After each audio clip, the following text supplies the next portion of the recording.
Shalom, selamat pagi Bapak Ibu yang kekasih di dalam Tuhan. Apa kabarnya? Puji Tuhan. Saya mau sampaikan firman Tuhan yang terambil di dalam firman Tuhan dari Raja-Raja 19 ayatnya yang pertama sampai ke 18. Tapi karena waktu kita singkat, saya akan bacakan satu ayat saja yang diambil dari 1 Raja-Raja 19 ayatnya yang ketiga. Demikian firman Tuhan. Maka takutlah ia, lalu bangkit dan pergi menyelamatkan nyawanya. Dan setelah sampai ke Beersheba yang termasuk wilayah Yehuda, ia meninggalkan bujangnya di sana. Demikian pembacaan kita dari satu ayat yang terambil dari 1 Raja-Raja 19 ayatnya yang ketiga. Ayat yang kita baca ini menjelaskan tentang Nabi Elia yang diancam oleh Isabel, lalu ia menjadi takut. Sebelum kita berlanjut kepada pembicaraan selanjutnya, saya mau sampaikan bahwa tema kita atau renungan pagi hari ini saya kasih judul Kuat di Tengah Krisis. Kalau kita lihat, Elia adalah seorang nabi besar pada zamannya saat itu yang tampil sebagai seorang nabi yang ingin mengembalikan umatnya Tuhan kepada Tuhan dari jalan-jalannya yang mulai menyimpang, yaitu yang tidak mengindahkan lagi perjanjiannya dengan Tuhan dan mempercayai Baal atau sesembahan bangsa lain. Dan padahal kalau kita lihat, Elia ini punya peristiwa yang luar biasa sebelumnya. Kenapa? Karena ia pernah mengalahkan Nabi Baal sebanyak 450 orang. Bayangkan Bapak Ibu, seorang yang besar, hebat, luar biasa, bisa mengalahkan nabi-nabi Baal sebanyak 450 orang. Tetapi kenapa dia takut ketika menghadapi yang namanya Isabel atau dengan seorang wanita? Sungguh ironis sekali ya, ketika dia bisa mempunyai pengalaman yang luar biasa sama Tuhan, tetapi tiba-tiba dia takut dengan seorang wanita. Apa yang menjadi masalahnya ya? Apa yang menjadi takutnya Elia ini? Saya melihat bahwa yang menjadi ketakutannya adalah ada di masalah fokus. Jadi mengapa Elia ini takut? Ternyata saya selidiki, saya pahami ada di faktor fokus Bapak Ibu ya. Waktu dia mengalahkan Nabi Baal, waktu dia mengalahkan musuhnya yang banyak itu, dia berfokus kepada pekerjaan Tuhan atau berfokus kepada Tuhan. Makanya Tuhan taruh kuasa kepada Elia ini, kuasa yang luar biasa. Dia bisa mengalahkan begitu banyak Nabi Baal. Tetapi ketika dikatakan ayat yang kita baca tadi berkata bahwa takutlah ia, kenapa? Karena ia mendengar ia akan dibunuh oleh Isabel. Nah, fokusnya telah berubah. Ketika dia mengalahkan Baal, dia percaya Tuhan menyertai, Tuhan tolong ya. Tetapi ketika dia merasa dirinya, nyawanya terancam, dia mulai gundah gulana atau dengan kata lain takut Bapak Ibu. Nah, kita melihat bahwa ini adalah satu masalah besar bagi kita ya. Ketika kita takut, maka itu tidak memandang kepada siapapun, hamba Tuhan hebat sekalipun ya. Saya mau kasih keterangan bahwa ini masalah tentang krisis yang ada ya. Krisis itu bisa berupa krisis ekonomi, krisis kepercayaan, krisis kesehatan, bahkan krisis yang paling berbahaya adalah krisis iman, saudara ya. Kenapa ini bisa terjadi? Karena fokus kita telah berubah. Dulu kita hebat, bisa melayani dengan gagah perkasa waktu masih muda ya, semangat melayaninya luar biasa. Harusnya kata firman Tuhan, semakin lanjut usia kita harus semakin kuat di dalam Tuhan, sebagai seorang ekor raja wali yang menanti-nantikan Tuhan. Betul ya, kita tidak akan lelah di dalam melayani Tuhan. Nah, krisis ini berbahaya. Krisis berbahaya atau krisis iman ini sangat berbahaya karena secara tidak langsung seseorang yang mengalami krisis iman itu ia mulai tidak mempercayai Tuhan lagi. Satu kali saya pernah waktu anak saya masih kuliah, yang nomor 2, anak saya 2, satu umur 27, satu 26. Yang 27 itu yang besar sudah menikah, yang 26 ini belum, dua-duanya laki-laki. Waktu dia kuliah di Bandung, yang bungsu ini sekitar tahun 2013 kalau tidak salah. Dia kos di Bandung. Satu kali saya pernah ingin membesuknya atau menjenguknya bersama dengan istri dan anak saya yang besar. Pagi-pagi sekali kami berangkat, waktu itu hari masih subuh dan gelap, mungkin pukul 4 lewat ya, kita mau ke Bandung. Dalam perjalanan saya ke Bandung, tiba di daerah Kerawang Barat, saya melewati ada kecelakaan besar di mana ada truk terbalik.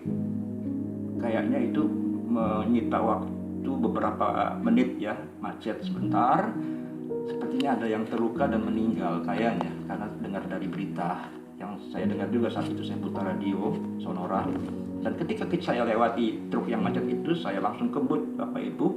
Saya kebut, ketika di jalan saya kebut, saya terus pacu kendaraan dengan cepat, dengan berpikir karena masih sepi, masih pagi, agar sampai di Bandung lebih awal. Apa yang terjadi? Ternyata ban mobil saya meledak. Wow, kalau saya ingat itu ngeri sekali ya. Saya berpikir saat itu akan kemungkinan mati, saudara. Kenapa? Karena mobil saya meledak bannya. Padahal baru saja saya melewati masalah yang ada di tol itu juga, yaitu ada kecelakaan mobil yang meledak ban ya, dan terbalik. Tetapi puji Tuhannya ban yang meledak ini adalah ban belakang saya, sehingga tanpa saya alami goncangan yang mengerikan, saya pinggirkan kendaraan. Seolah-olah tidak terjadi apa-apa, seolah-olah saya tidak mengalami apa-apa. Saya bersyukur banget kepada Tuhan. Saya pinggirkan mobil saya di samping jalan, yang bahu jalan itu dengan aman. Sampai anak saya yang tertidur pun tidak terganggu. Dia cuma bangun, "Kenapa, Pak?" katanya. Saya bilang, "Ban kita pecah," saya bilang. Akhirnya mobil itu dapat saya pinggirkan dengan aman, tanpa masalah.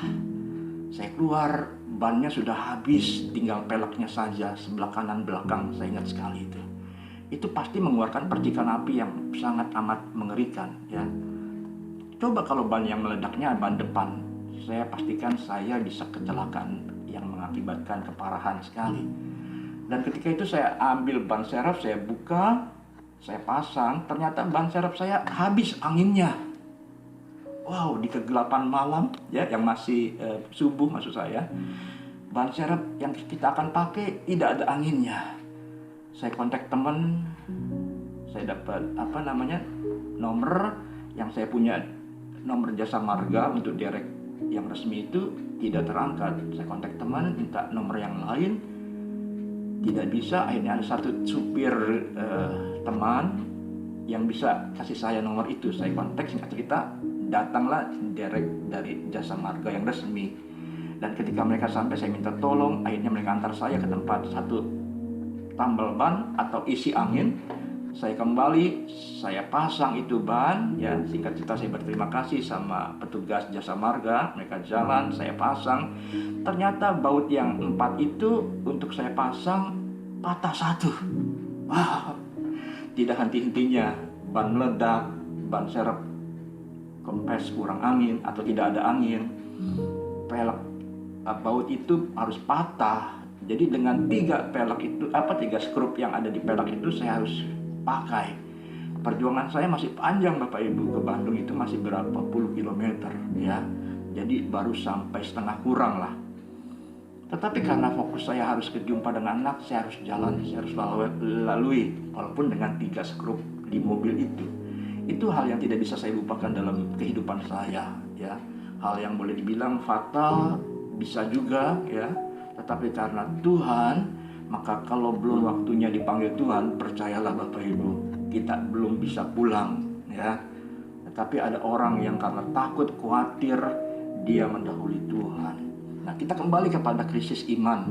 Kenapa berbahaya? Karena secara tidak langsung itu tidak mempercayai Tuhan lagi ya. Bukankah Tuhan Yesus berkata di dalam Matius 6 ayat 25 sampai 34, berkali-kali berkata, "Aku katakan kepadamu, janganlah khawatir, Jangan khawatir akan hidupmu, akan apa yang hendak kamu makan atau minum. Jangan khawatir pula akan tubuhmu, karena apa yang hendak kamu pakai. Bukankah hidup itu lebih penting dari makanan, dan tubuh itu lebih penting daripada pakaian? Jadi dengan kata lain, kita tidak boleh mengalami krisis iman atau khawatir atau takut seperti Elia. Saya melihat ketika kita berhadapan dengan banyak masalah persoalan, saya mau katakan saudara, Bapak Ibu, jangan takut, janganlah masalah itu mengecilkan iman kita dengan Tuhan kita yang besar. Amin. Ketika kita berhadapan dengan, ketika Elia, ya, maksud saya berhadapan dengan Nabi Baal, ia bisa berfokus kepada Tuhan atau pekerjaan Tuhan karena dia sebagai nabi. Tetapi ketika dia menghadapi ancaman seorang wanita, dia takut. Karena kenapa? Fokusnya kepada diri sendiri. Kalau saya berfokus kepada keadaan waktu saya ada di tengah jalan tol di kegelapan malam, ya, saya takut, saya batal pergi ke Bandung, Bapak Ibu. Tetapi karena fokus saya kepada perjumpaan dengan anak, saya harus jalani apapun yang terjadi, ya. Akhirnya sampai juga kami di Bandung. Begitu kami sampai di Bandung, ya kami langsung ke tempat ban, ya. Tapi karena kami percaya Tuhan tolong kami, ujian lepas ujian. Perjalanan hidup kami sebagai hamba Tuhan, saya rasa sama, Bapak Ibu, ya. Pak Walker juga sama, ngalamin banyak lika-liku di dalam Tuhan, ya. Sebagai hamba Tuhan, saya cukup punya banyak pengalaman yang mengerikan, tetapi semuanya Tuhan loloskan. Saya mengatakan supaya kita bisa kuat di tengah-tengah krisis ini, di tengah-tengah pandemi ini, Bapak Ibu, ya. Bukan masalah pandemi, bukan masalah sakit yang tidak disembuhkan, bukan masalah PHK, pekerjaan yang hilang atau berkurang yang terbesar di hadapan Tuhan. Tetapi yang jadi masalah adalah ketika kita kehilangan iman. Karena Tuhan mengatakan bahwa adakah iman di bumi ketika aku datang kedua kali.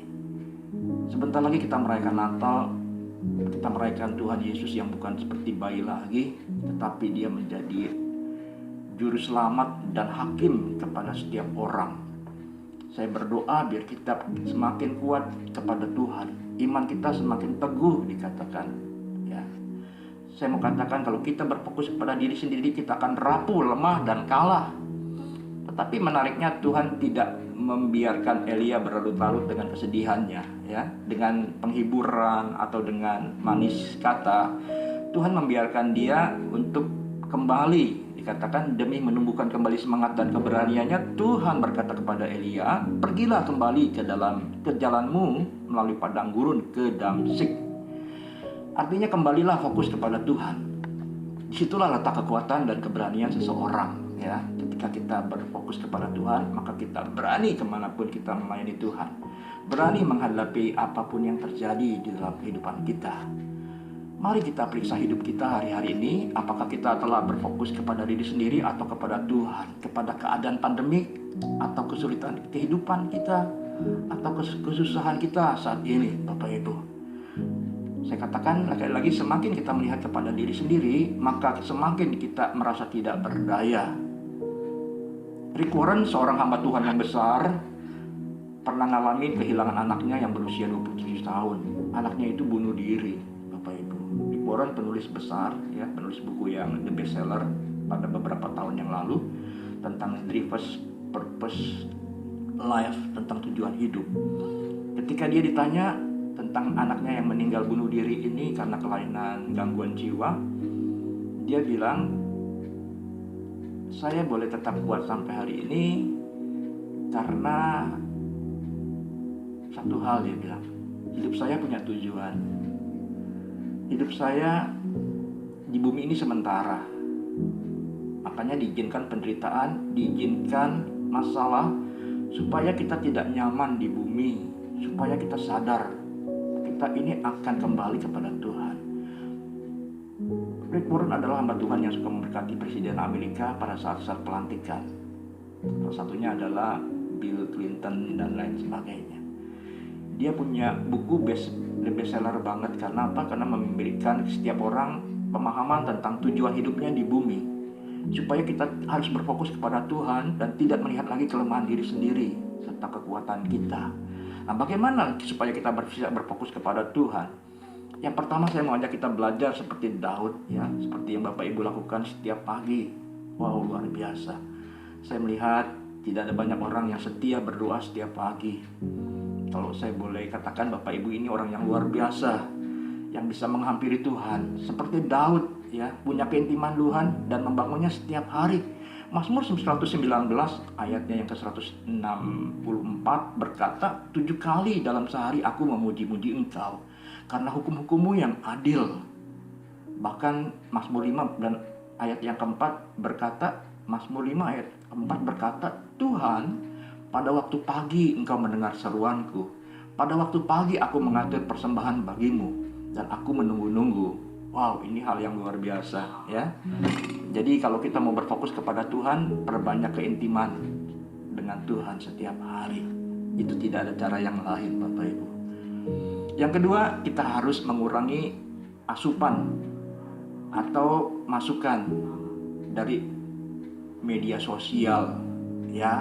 Handphone kita itu bisa membuat kita khawatir dengan berita-beritanya. Hari-hari ini kita banyak dengar hoax, ya, atau berita-berita burung atau yang tidak bisa dipertanggungjawabkan. Tidak sedikit orang menjadi takut karena berita-berita yang hoax, ya.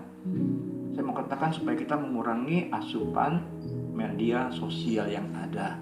Fokuslah kepada hal-hal yang Tuhan kehendaki dan pedulikan seperti pada pertumbuhan rohani kita dan kepedulian kita terhadap orang-orang yang sedang mengalami krisis iman, yang sedang membutuhkan bantuan rohani kita saat ini. Begitulah seharusnya yang kita lakukan dalam setiap waktu kita. Isilah dengan hal-hal yang berharga. Marilah kita selalu berusaha mengatasi setiap persoalan bukan dengan mengandalkan kekuatan atau kepintaran sendiri. Daud, dia raja, dia orang hebat, dia orang yang berkuasa.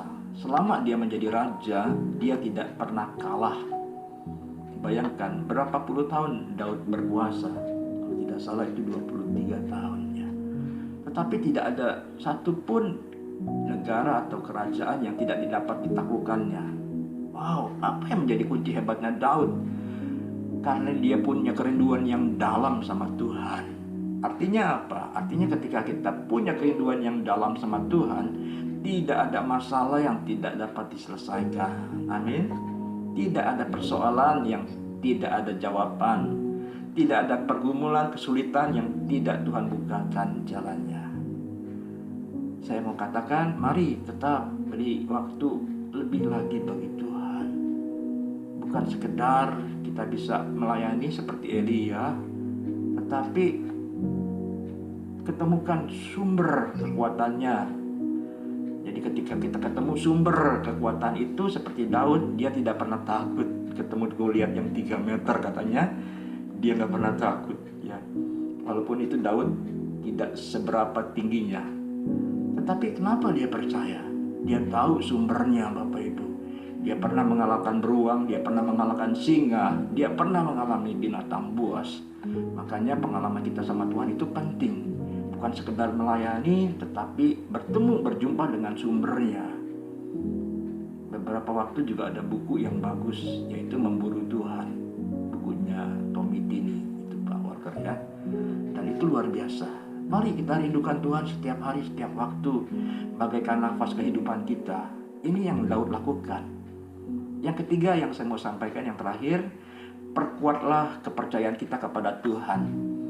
Ayat yang ada di Mazmur 56 ayat keempat itu berkata, waktu aku kuat, aku ini percaya kepadamu. Harusnya seperti ini, Bapak Ibu. Ketika kita kuat, bukannya kita mundur. Jangan kita lari, tinggalkan masalah dan persoalan. Tetapi hendaklah harus kita semakin kuat. Seperti Daud. Waktu aku takut, ya, seperti dia akan dikejar-kejar, dibunuh oleh Saul, maka aku ini mempercayai kepadamu Tuhan, kata Daud. Bahkan Amsal 3 ayat 5 berkata, percayalah kepada Tuhan dengan segenap hatimu dan janganlah bersandar kepada pengertianmu sendiri. Jadi 3 hal yang bisa saya bagikan pagi hari ini untuk kita bisa berfokus kepada Tuhan. Yang pertama, perbanyaklah keintiman kita dengan Tuhan. Yang kedua, mengurangi masukan dari media sosial yang kita dengar, yang kita terima, yang kita baca, supaya tidak membuat kita khawatir dan takut dalam menghadapi masalah yang sulit saat ini. Ketiga, biarlah kita mau memperkuat kepercayaan kita kepada Tuhan lebih lagi. Bukankah kita diciptakan untuk satu tujuan? Berfokus kembali kepada Tuhan. Karena dosa telah mengaburkan kita kepada tujuan Allah semula, yang adalah kembali kepada Tuhan. Dan kalau kita ada sampai hari ini, tujuan kita adalah juga menyelamatkan setiap orang, agar semakin banyak yang menjadi percaya kepada Tuhan, agar mereka yang lemah iman, yang mengalami krisis iman, dikuatkan kembali, diberikan semangat yang baru. Bahkan kita berdoa agar terjadi banyak tuaian di masa-masa sulit ini. Saya melihat di media sosial juga, di YouTube, itu banyak sekali orang dari seberang, saudara kita, kaum Kedar, yang menjadi percaya. Wow, luar biasa. Ini hal yang menguatkan kita sebagai hamba Tuhan. Senang sekali kalau banyak orang yang menjadi percaya. Saya berdoa biar kita semua dikuatkan firman Tuhan pagi hari ini yang singkat ini. Karena keterbatasan waktu kita, mari kita berdoa bersama-sama untuk berdoa syafaat ya. Mari kita tundukkan kepala, kita berdoa. Bapa, hamba-Mu telah menyampaikan firman yang singkat Tuhan. Biar firman ini boleh menguatkan kami semua. Kami percaya apa yang kami dengar, biar ini menjadi rema dalam hati kami. Bahwa masalah tidak membuat keterpisahan kami kepada Tuhan. Masalah tidak akan membuat kami jauh dari Tuhan. Harusnya masalah membuat kami dekat kepada Tuhan. Dan masalah ini yang membuat kami bertumbuh di dalam pengenalan akan Tuhan. Kami juga berdoa buat Bapak Ibu yang hadir, yang setia berdoa sebagai penjaga menara. Kiranya Tuhan berkati yang terus berdoa buat gereja-Mu Tuhan. Buat setiap orang yang sedang mengalami berbagai kelemahan iman, krisis iman, kesulitan di dalam masa-masa sulit ini. Tuhan berkati hamba-hamba-Mu yang setia. Biar semakin banyak orang yang diselamatkan Tuhan. Lewat doa yang dinaikkan banyak orang yang dipulihkan. Banyak orang yang mengalami jamahan Tuhan. Mujizat Tuhan terjadi. Yang lemah dikuatkan, yang sakit disembuhkan. Tuhan berikan kekuatan bagi mereka yang lemah. Diberi juga kekuatan iman untuk mereka dapat menang di dalam setiap perkara. Berdoa Tuhan buat setiap orang yang setia memberi untuk pekerjaan Tuhan. Buat para donatur yang mensponsori pekerjaan Tuhan. Agar banyak tuaian jiwa-jiwa yang dapat kami lihat lewat donatur atau sponsor dari mereka. Kiranya nama Tuhan dipermuliakan. Berdoa buat kota di mana kami tinggal Tuhan. Kami percaya pandemi ini akan berlalu. Akan ada banyak kesembuhan terjadi Tuhan. Dan akan ada pemulihan di tengah-tengah bangsa ini Tuhan. Kami juga berdoa buat pemimpin bangsa kami, presiden, wakil menteri, dan aparat yang ada di dalamnya. Berdoa buat TNI Polri sebagai penjaga keamanan bangsa ini Tuhan. Karena kami percaya bangsa ini ada oleh karena Tuhan. Dan biar bangsa ini terus boleh berdiri kokoh menjadi bangsa yang besar. Bangsa yang banyak mencetak hamba-hamba Tuhan. Yang akan mengutus hamba-hamba Tuhan keluar daerah bahkan keluar negeri Tuhan. Kami berdoa Tuhan, kiranya Tuhan dengar doa kami pagi hari ini. Terima kasih Tuhan, terima kasih buat kebaikan Tuhan dalam hidup ini. Dalam nama Tuhan Yesus kami berdoa. Amin, amin.